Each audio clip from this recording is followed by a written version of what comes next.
Yeah, bro. Y'all know it's a real scary night, and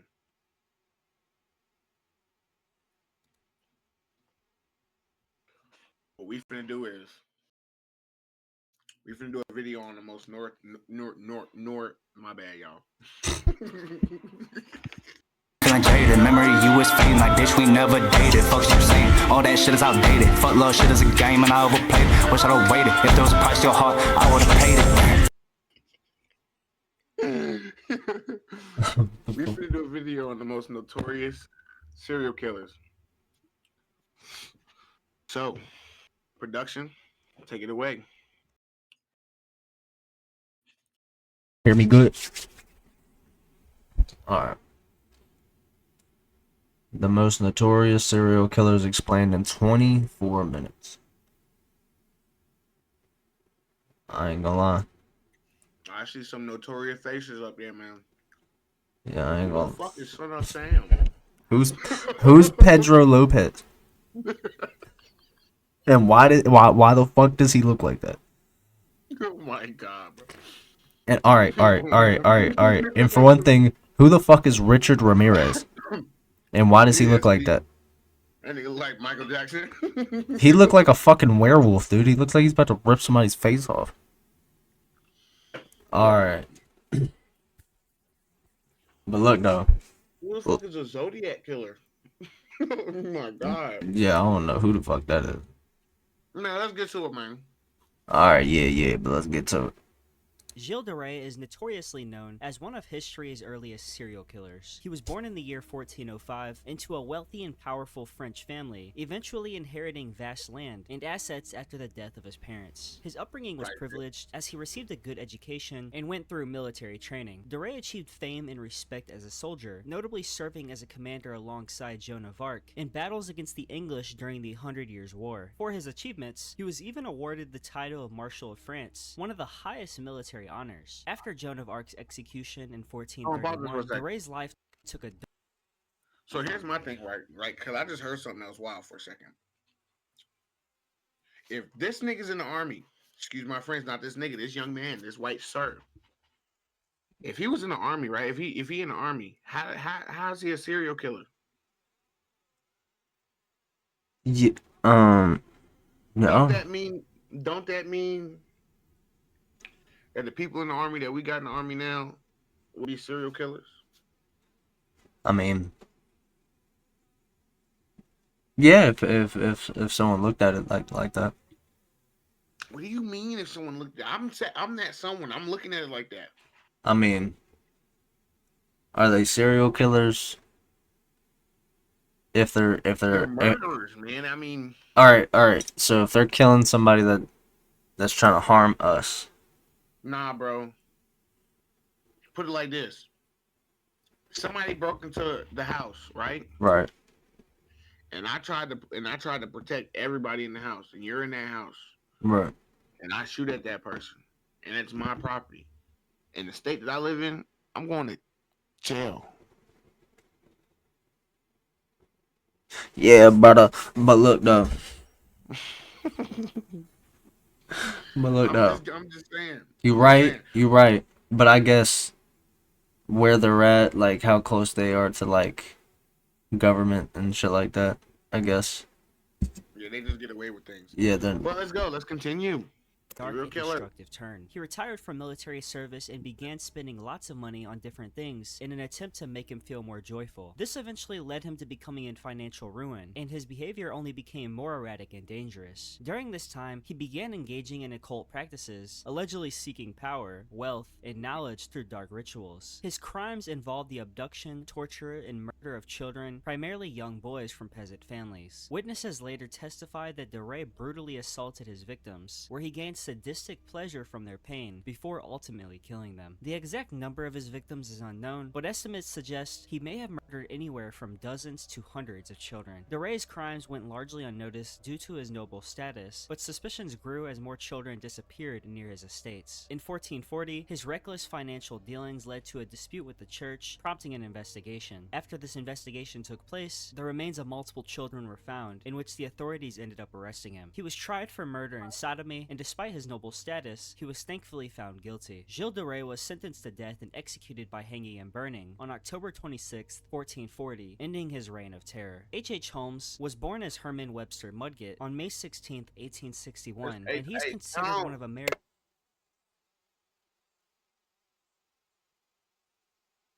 Bro, like,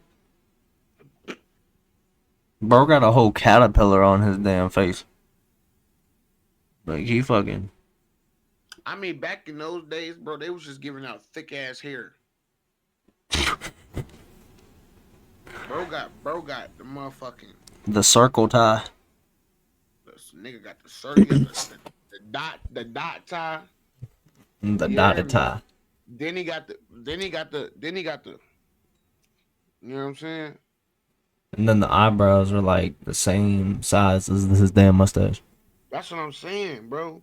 Like he definitely went like this a couple times with the razor. That's wild, gang. H. Holmes, let's get it though. Let's play it. first Let's known play it. serial killers. Raised in Gilmantown, New Hampshire, Holmes had a troubled childhood, as his father was strict, and Holmes eventually developed a fascination with death early on in his life, as it is said that he would dissect animals. He was intelligent and manipulative, which are traits he kept throughout the rest of his life, and as a young adult, he attended medical school at the University of Michigan, with this being the place where he would gain knowledge that would later aid him in his future criminal activities. After moving to Chicago in the late 1880s, Holmes adopted his new alias and began a career in various schemes. His most infamous venture was the construction of a 3-story building, which became known as the Murder Castle. The building was designed with hidden rooms, secret passageways, soundproof chambers, and a disorienting layout, making it an ideal site for trapping and killing his victims. Holmes lured guests, particularly young women, to the hotel, where he would torture and murder them, often using gas chambers or suffocation. He would then dispose of the bodies by dissecting them and selling their skeletons to medical schools. Holmes's criminal activities extended beyond the Murder Castle, as he would also commit insurance fraud, and during these schemes, he would murder multiple business partners and acquaintances for financial gain. He was ultimately captured after a failed insurance scheme involving his associate Benjamin Peitzel, who Holmes had unfortunately killed. He was arrested in 1894, and the investigation into him revealed the extent of his murders. He confessed to 27 killings, though the true number could be even higher. Holmes was convicted of murder and sentenced to death, and he was hanged on May 7, 1896 in Philadelphia, bringing an end to the life of one of America's most notorious serial killers. Playing on iPhone? Damn Now it, you can got play it. Unlocked with Google Play Got Games it. on We got PC. H. Albert Fish, born Hamilton Howard Fish, on May 19, Albert Fish. 1870, was one of the most sadistic and infamous serial killers in American history. His early life was very rough, as he was placed in an Like, you orphanage feeling at a that young wop. age due to his father's death and his mother's inability to care for him. At the orphanage, Fish experienced physical abuse, which he later claimed to have enjoyed, sparking his fascination with pain and violence. His family had a history of mental illness, which might have influenced these thoughts and also his later behavior. Fish ended up moving to New York City as a young adult, where he worked as a house painter, and here, he married and had 6 children, making everyone around him believe he was a normal person. However, that was far from the truth, as he began engaging in very disturbing acts. Fish was known to practice self-harm, inserting needles into his body and inflicting other forms of pain on himself, and he also started abducting, torturing, and murdering children, with cannibalism being a particularly horrific aspect of his actions. One of his most notorious crimes was the murder of 10-year-old Grace Budd in 1928. Fish lured her away from her family, making her believe she was going to attend a party. Years later, he sent a gruesome letter to Grace's mother, describing in detail how he killed and cannibalized her daughter. This letter eventually led to Fish's capture, as the envelope contained a key clue that police traced back to him. Fish confessed to numerous crimes, claiming he had killed several children, though the exact number remains What this unknown. His motherfucker confessions retarded revealed game? how Because disturbing did he and not twisted he know really that the was. motherfucker shit was gonna send the goddamn mail back to his like, bro, when you send mail, you gotta put an address on it from where it's from. Nah, bro, he won't think I'm like that.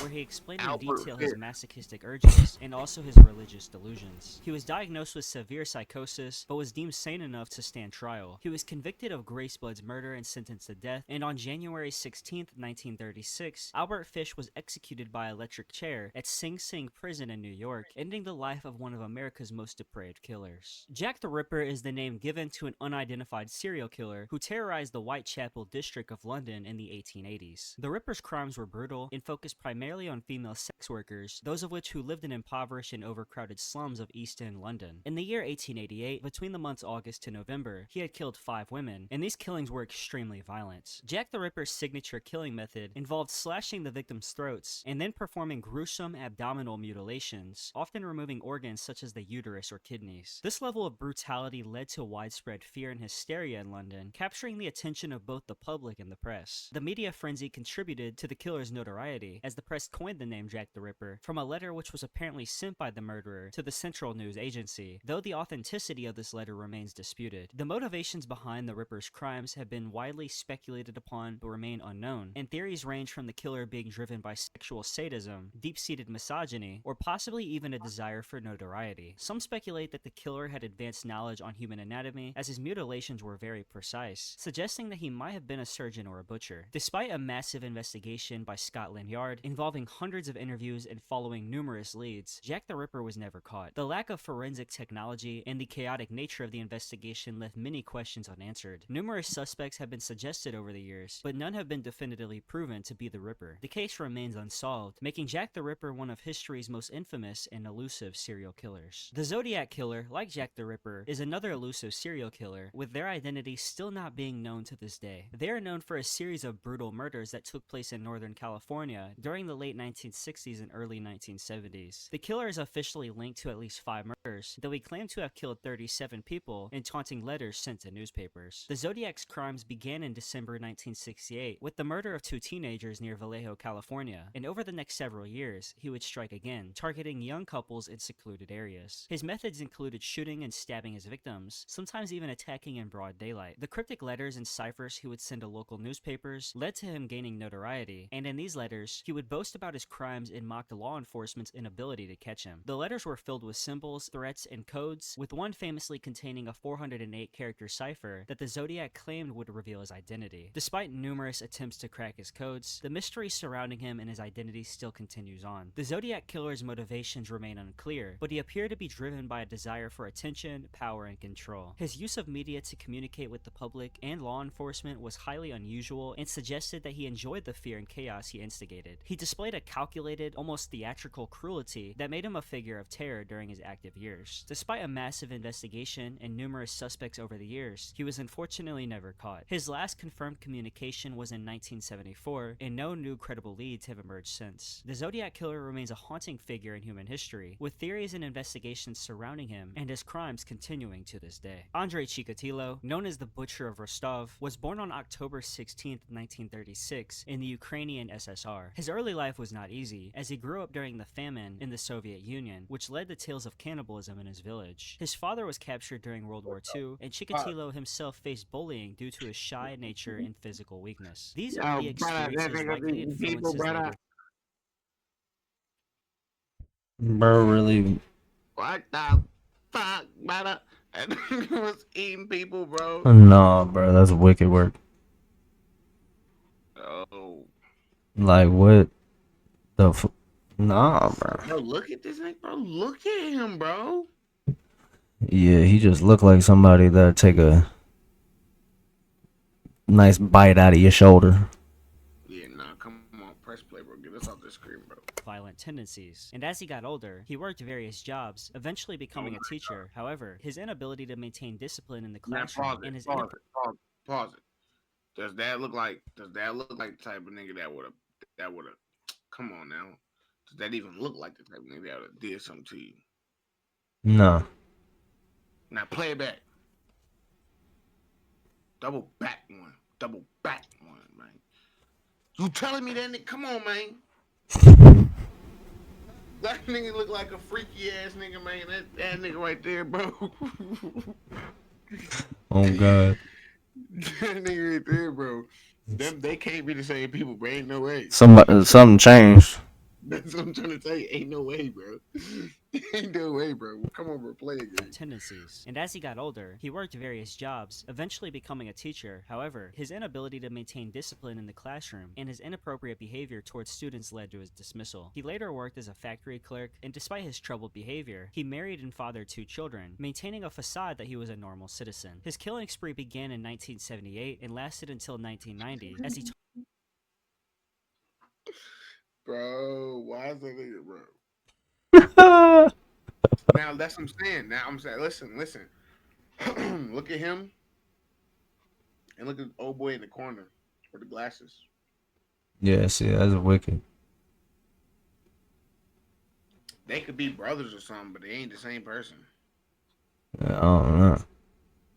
targeted women and They are. children, Right, luring that them to nigga secluded wild. areas where he would assault, mutilate, and murder them. His victims suffered horrific violence, including stabbing, disembowelment, and partial cannibalism, and Chikatilo derived sexual gratification from the act of killing, which he later attributed to him feeling like he had little power in other aspects of his life. Because of this, he claimed that his crimes were driven by anger and sexual frustration. Despite being arrested multiple times during the investigation, Chikatilo evaded capture due to a lack of evidence and investigative errors. He was finally caught in November 1990 when undercover officers observed him approaching children at a train station. Forensic evidence, including blood and semen samples, linked him to several of the murders, and he eventually ended up confessing to killing 56 people, but was only convicted of 52 murders in 1992. In October later that year, he was sentenced to death, and on February 14th, 1994, Hey, so wait, Chikatilo wait. Is he the highest rate? Like, is he the highest rate for the bodies? Like, he got the most hats? I don't know. That's something we ain't even really be keeping track of. Like, do he got the most hats? They said the Zodiac killer had 5.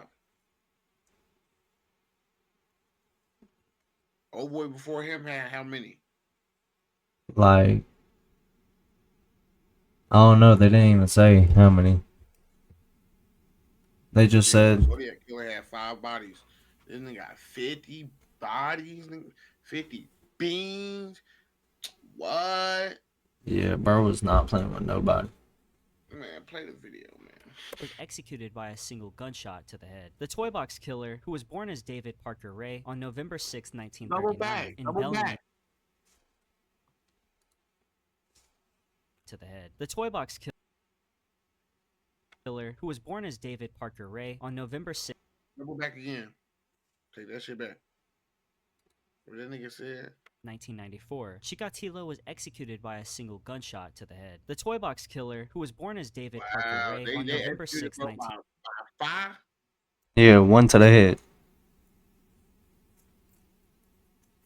1939, What they- in Belen, I New wonder what Mexico, they- had a what very they do that troubled with. childhood. He was raised by his grandfather who would give him extreme punishments, and he was often exposed to violent pornography by his father, which allegedly influenced his sadistic tendencies. Ray struggled with feelings of inadequacy and developed strange sexual fantasies from an early age. As an adult, Ray worked as a mechanic for the New Mexico Parts Department, gaining a reputation as a skilled handyman. Behind this ordinary facade, he constructed a soundproof trailer, which he called his toy box, equipped with a gynecological chair, surgical tools, whips, chains, and other tools for torture. Ray lured victims into his trailer, often with the help of accomplices, including his girlfriend Cindy Hindi. Once inside, the victims were drugged, restrained, and subjected to horrific torture and sexual assault, sometimes lasting for days on end. Ray would also record his sessions, playing tapes of the victims that detailed the torment that they would later endure. His sadistic acts were driven by a desire for control and domination, and he That's meticulously fucked up. planned his crimes to avoid detection. He is suspected of murdering multiple victims, though none of the bodies were ever found, making it difficult to determine the full extent of his crimes. He was eventually caught in 1999 when one of his victims, Cynthia Vigil, managed to escape from his trailer and alerted authorities. An investigation took place, uncovering the chilling contents of the trailer, and this led to Ray's arrest. He was convicted of numerous charges, including kidnapping and torture, and was sentenced to 224 years in prison. David Parker Ray died of a heart attack in 2002 while still incarcerated, leaving behind a legacy of horror and unanswered questions about the true number of his victims. John Wayne Gacy, often referred to as the Killer Clown, was responsible for the murders of at least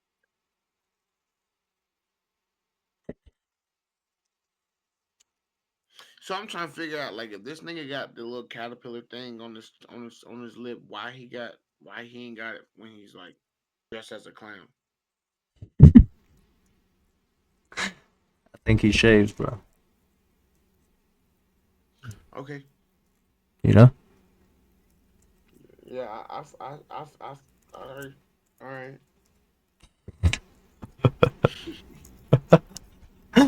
33 young men and Like, why is boys. he He was fucking born on March season two? Like, 17th, what is wrong with this nigga, bro? Like, why is he? Get the fuck out of here. Oh yeah, big brother. Ain't those crazy, bro? Back in them days, you know that shit wasn't no fake pipes. No, that was them two real pipes for real. And he got his finger on a trigger type shit. I mean, bro, really.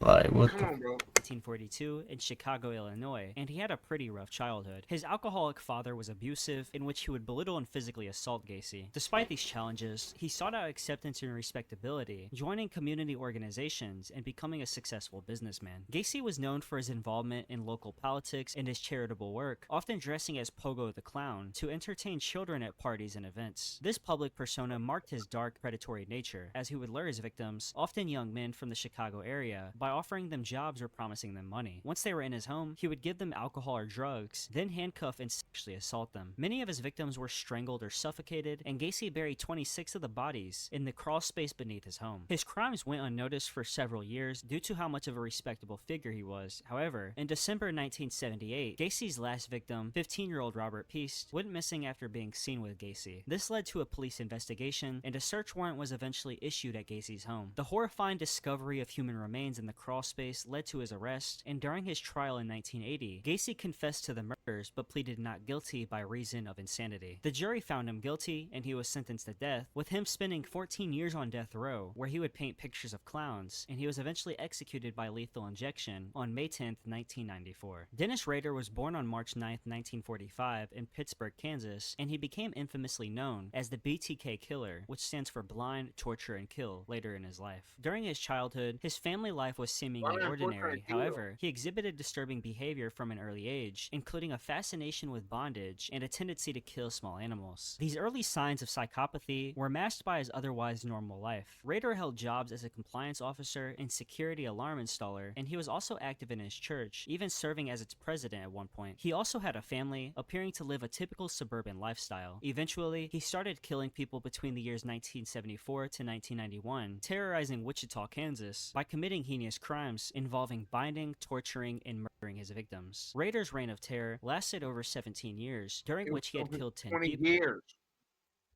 What the fuck? He was killing people for over 20 years, bro. Bro was just blitzing shit. Including men, women, and children. His crimes BTK were especially horrifying due Nigga. to their premeditated nature and the cruelty with which he carried them out. His motivations stemmed from his sadistic fantasies and need for power and control. He craved attention and would taunt law enforcement with letters and cryptic messages that detailed his crimes. He loved the fear that he instilled in the community, and also how he was able to stay anonymous for such a long time, feeding his ego. Rader was finally apprehended in 2005 when he resumed sending taunting letters to the police. He made the mistake of sending a floppy disk, which authorities were able to trace back to his church computer. He was arrested, confessed to his crimes, and in 2005 was sentenced to 10 consecutive life terms in prison without the possibility of parole. Rader's case is one of the most notorious in American criminal history, showcasing the terrifying potential of a killer hiding in plain sight. Harold Shipman, also known as Dr. Death, was a British general practitioner who is believed to be one of the most prolific serial killers in history. Born on January 14th, 1946 in Nottingham, England, Shipman had a seemingly normal upbringing, though his mother's death from cancer when he Do you think they're gonna do a movie on everybody that's here?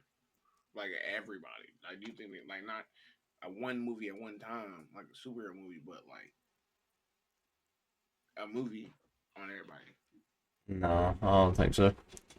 Each person gonna get their own movie or a series or some shit. No, I don't think so. Yeah, I don't think they deserve it at all. Actually, why do you want to? Why do you want to make a video or a movie to leave on somebody's legacy that did so much dirt? You get what I'm saying? Yeah, I don't know. I guess it's just people find that fascinating.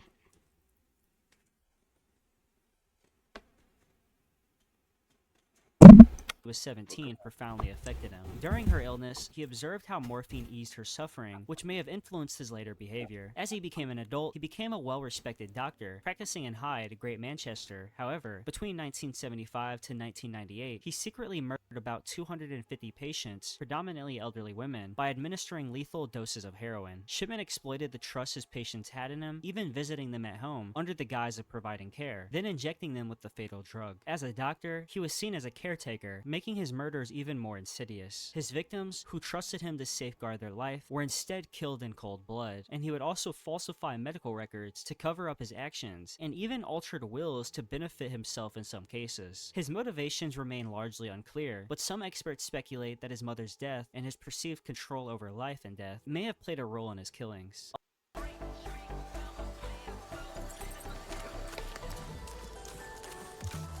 Others believe he was driven by a god complex, seeking power over his victims' fates. He was eventually caught in 1998 after he forged the will of one of his victims, Kathleen Grundy, leading her daughter to suspect something was up. An investigation followed, uncovering the large amount of murders he had committed, and in the year 2000, he was convicted of 15 counts of murder and sentenced to life imprisonment. He hanged himself in his prison cell in 2004, escaping justice for the full extent of his monstrous crimes. Ted Bundy, born on November 24, 1946, was one of the most notorious serial killers in American history. He had a troubled childhood, growing up under the belief that his grandparents were his parents and his mother was his sister. He later discovered the truth, which may have contributed to his growing sense of anger and confusion. Despite his disturbed inner life, Bundy became a seemingly successful young man, attending college and law school and working on political campaigns. He used this facade of normalcy to build trust with his victims, often faking injuries or pretending to be a figure of authority to get closer to them. He would also use his good looks and intelligence to lure women to their deaths, and between the years 1974 to 1978, it is believed that he had murdered at least 30 young women, though the true number may be even higher. His crimes spanned across several states, including Washington, Utah, Colorado, and Florida, involving abduction, sexual assault, and even necrophilia. His motivations were deeply rooted in a desire for control and power over his victims, driven by sadistic sexual fantasies. His murders were not just about killing, they involved horrific violence, and he would often return to the bodies of his victims to further desecrate them. Bundy's capture came after several close encounters with law enforcement, and in the year 1975, he was arrested in Utah for a traffic violation, with the police linking him to a series of missing women. After escaping custody twice, Bundy was finally apprehended in Florida in 1978, and he was convicted of multiple murders and sentenced to death. Bundy was executed in the electric chair in Florida on January 24, 1989, and his case remains infamous due to his ability to manipulate those around him, hiding his monstrous nature behind a facade of charm and normality. Pedro Alonso Lopez, known as the Monster of Andes, was one of the most prolific serial killers in recorded history. Born in the year 1948 in Colombia, Lopez's childhood was marked by extreme poverty, abuse, and trauma. His mother, a prostitute, allegedly kicked him out of their home at 8 years old after catching him molesting his younger sister. Lopez then lived life on the streets, where he was repeatedly sexually abused, and this early trauma likely contributed to his later crimes. As a young adult, he was arrested for car theft and spent several years in prison, where he claims he was gang raped. Upon release, Lopez began his killing, and his victims were primarily young girls, typically between 9 to 12 years old, and he would lure them away from busy markets or streets, then rape and strangle them. He claimed to have murdered over 300 girls across Colombia, Peru, and Ecuador throughout the 1970s and early 1980s. Lopez's motives seemed to stem from a deep-seated hatred of women, likely rooted in his childhood experiences, and he reportedly believed he was cleaning up society by killing young girls before they could become prostitutes like his mother. In the year 1980, Lopez was caught attempting to abduct a young girl in Ecuador. He eventually confessed to his crimes and led authorities to the graves of 53 of his victims. He was convicted of murdering 110 girls in Ecuador and sentenced to life in prison. However, he was for some reason released from prison in 1994 after serving only 14 years due to apparent good behavior in Ecuador's maximum sentence laws. He was deported to Colombia, where he was briefly held before being declared sane and released in 1998. Lopez's current whereabouts are unknown, and it is believed that he is still alive today, which has caused significant controversy and fear. The true extent of Lopez's crimes may never be known, but his actions have left a lasting impact on the families of his victims victims and the communities he terrorized, with his case highlighting the issues in the justice system in these countries. David Berkowitz, infamously known as the Son of Sam, was an American serial killer who terrorized New York City during the mid-1970s. Born on June 1st, 1953, in Brooklyn, New York, Berkowitz was adopted by a middle-class Jewish family. His childhood was marked by feelings of abandonment and anger after learning of his adoption and the death of his adoptive mother. He became withdrawn and socially isolated, and by his teenage years, he exhibited troubling behavioral issues, including pyromania and animal cruelty. Between 1976 and 1977, he launched a killing spree that left 6 people dead and 7 others wounded. He would target young couples sitting in parked cars, primarily using a .44 caliber revolver. He would shoot his victims. Berkowitz's attacks created widespread fear throughout the city, as they appeared random and senseless. He taunted police and the media with cryptic letters, signed the Son of Sam, claiming to be driven by a demonic force that spoke to him through his neighbor's dog. His motivations were rooted in his delusional beliefs, and he claimed to be under the influence of satanic forces. His actions and bizarre letters sparked a media frenzy, and many in the city lived in fear during the height of his killing spree. Despite a massive manhunt, Berkowitz remained elusive. That is until he received a parking ticket near one of the crime scenes, and this led to his arrest in August 1976.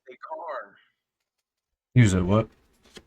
Why is every last one of these niggas getting caught by their car? Like, what's up? I don't know. I guess that's how they get caught.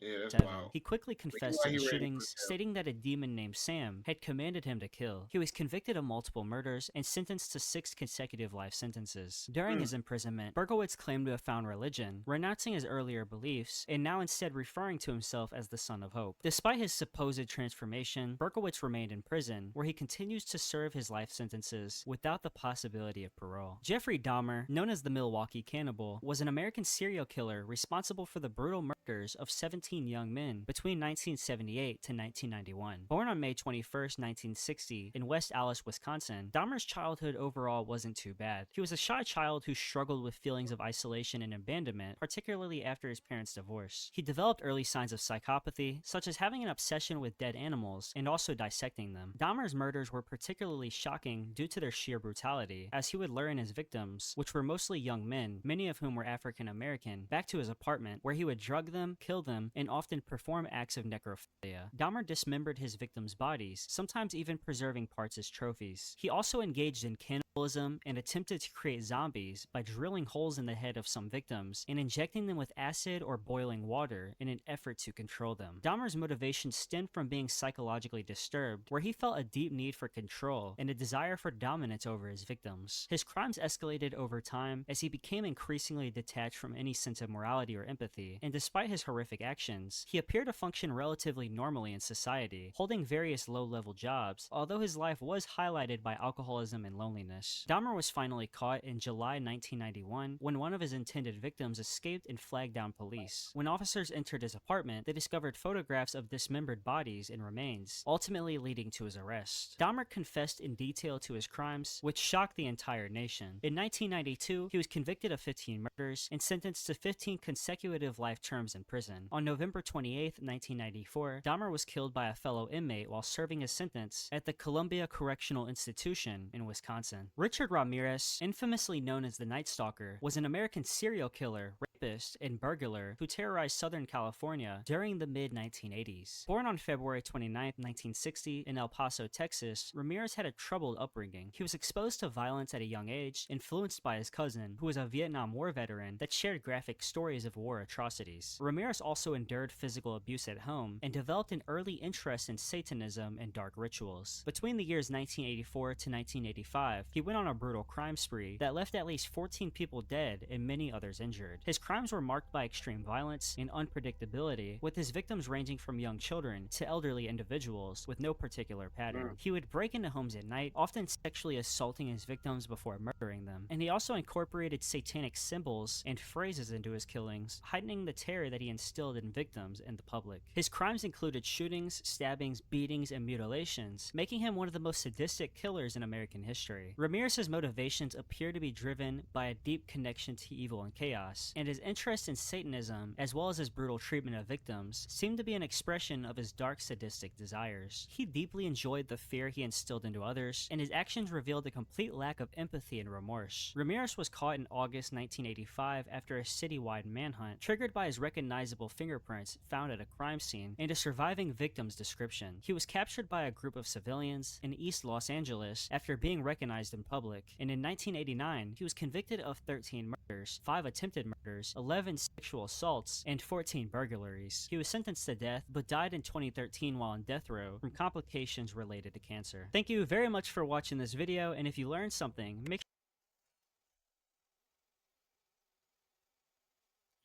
First thing I want to say is, bro, that's a lot of motherfuckers that be doing a lot of weird shit, bro. Like y'all just gotta watch y'all's back. Watch y'all's back. Watch y'all's kids. Watch y'all's family. Stay safe. You know what I'm saying? Seriously, seriously. Um, I want to speak about John Wayne Gacy for a minute, bro. Like honestly, yo, this guy, bro.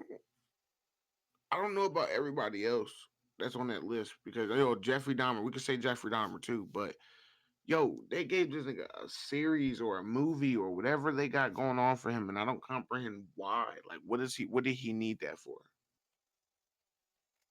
You get what I'm saying? He's already dead. He's already gone. He's committed his crimes. We know the history, and if you need to, you could put it in a museum or something, a museum of killers. That would be pretty cool. But Yeah, that'd be fire, actually.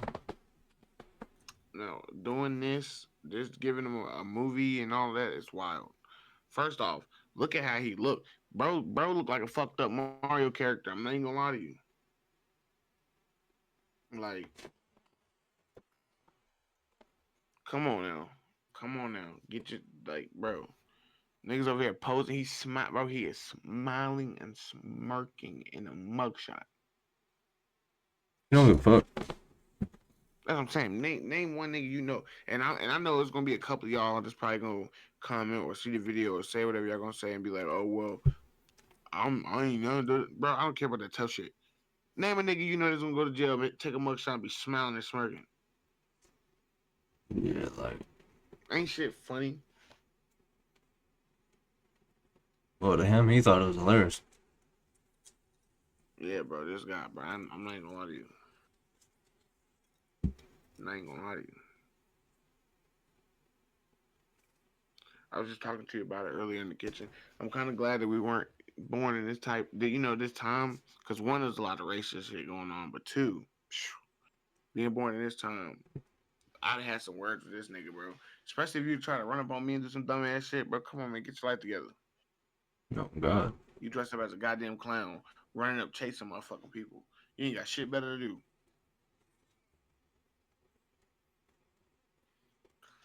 But yeah,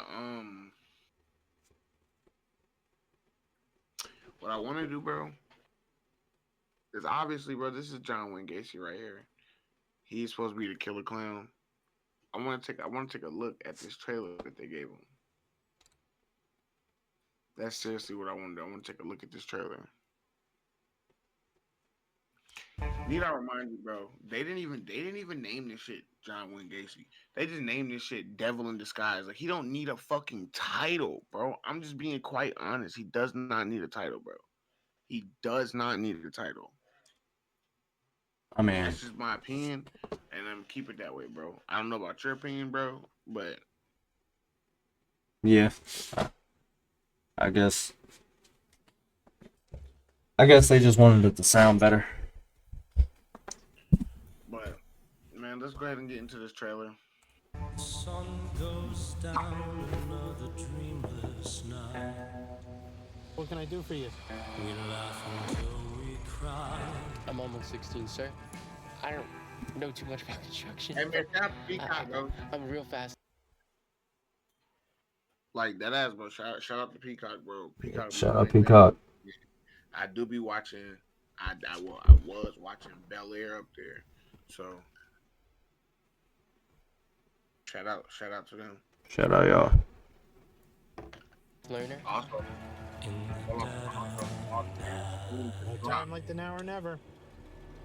Dead night. The detective said missing kids usually come home. What happens when they don't?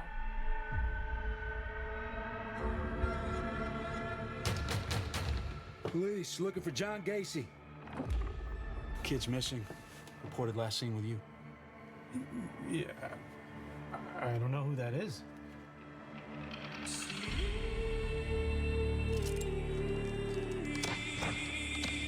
We discovered bodies. By the looks of it, they're younger men. This boy displayed signs of strangulation.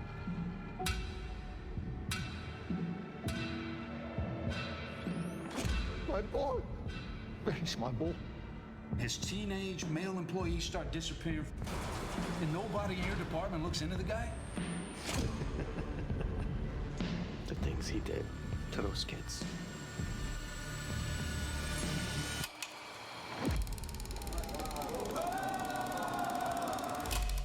He's sick. All they got evidence of is that Gacy was illegally operating a graveyard. John Wayne Gacy was a model citizen before his arrest. That's a great story, but it's a piss poor excuse to let a psychopath walk. The system failed these families. Innocent lives stolen from us. Do you know how many there are? I want some goddamn answers! How many are down there? It's enough to make a young man. How many did you kill? Up to you to find out. That's up to you to find out. Little stupid ass. Man, bro, listen. Before we get off, bro, I want to take a look. Me and bro want to take a look at this little case, the little records and stuff like that. Honestly, bro, and see what's going on, bro, because Yeah. it's a lot. It's a lot for somebody that did so much wrong. You know what I'm saying? Like, Look. production, take it away. Let's run down a little bit of quick facts real quick about our boy John Wayne Gacy. Some crimes that he did. At least 33 murders. Sodomy. Sexual assault. Dates 1967 to 1978. Location Greater Chicago area in Iowa. Victims 33 males, ages 14 to 21, probably more. Outcome found guilty in 1980, sentenced to death by lethal injection. And this, I guess, this is a little background on him. We got Gacy, born 1942, Chicago, was the son of John Stanley Gacy and Marion Elan Robinson. His father was a violent, abusive alcoholic who would often drink alone in the basement while having imaginary conversations with fellow World War I veterans. Okay. Here are some of the pictures of the teens and young men who were murdered by John Wayne Gacy. Yeah, that's wild. I guess this is when they were searching his house. Guess this is his house right here.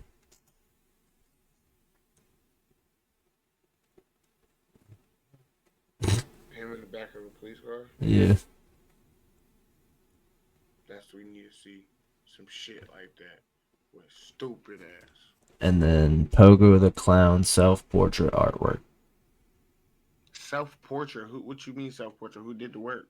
John Wayne Gacy. Okay.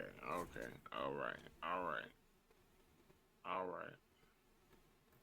But yeah, those are some little files, little info on the killer clown.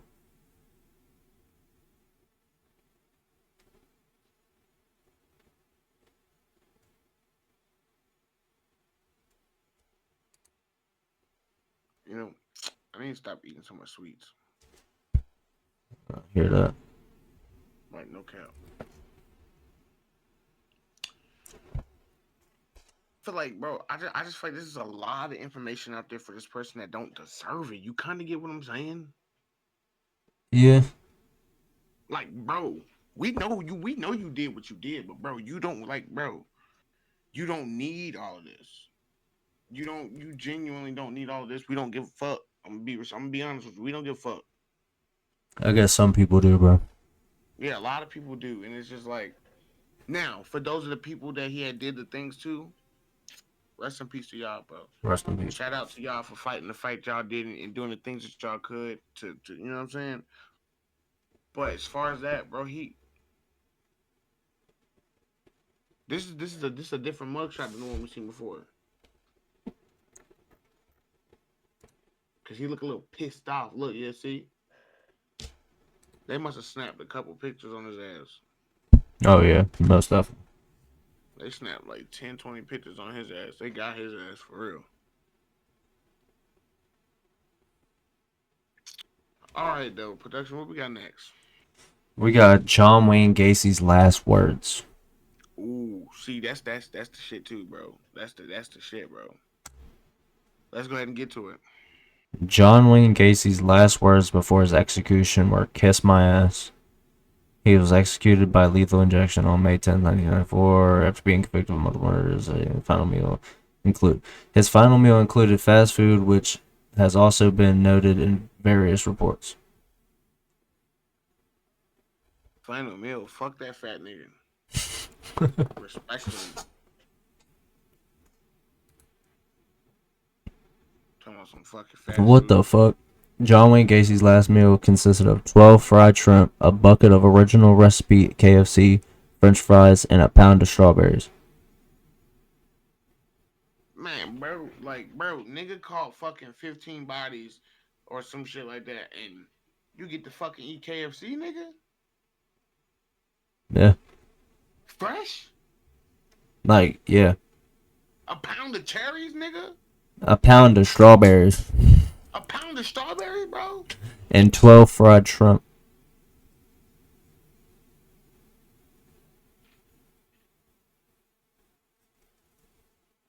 You know what I mean? Yo. Let me explain something to him. Let me explain something to y'all before we hop off. I love my brothers, all of them. We won't forever be straight. We good. But the government, y'all so fucking retarded, bro. And I don't care what y'all do to me on this one, bro. I really don't, because y'all need to hear this. Y'all so fucking retarded, bro. Because you don't sit there and give this nigga so much good food. Meanwhile, you got homeless people that you won't give the food to. You got kids that's fucking starving. Then you wonder why you got fucking young people running around killing people. Nigga, why wouldn't you kill somebody? You finna get the biggest fucking meal you ever had. Especially when you grow up broke as hell. Nigga, y'all stupid. I'm gonna just be honest with y'all. Y'all do shit backwards, bro. Like 100% backwards. I genuinely don't give a fuck how the government feel about it or how nobody feel about it. Y'all do shit backwards as fuck. You gonna get this nigga fucking 12 fried shrimp. Nigga, my chest is hurting right now hearing this shit. Yeah, you I'm got. getting my fucking feelings. Because nigga, listen, y'all get this nigga 12 fried shrimp. A bucket of original KFC French fries. And a pound of strawberries. What the fuck this nigga need a pound of strawberries for? That's what he requested, bro.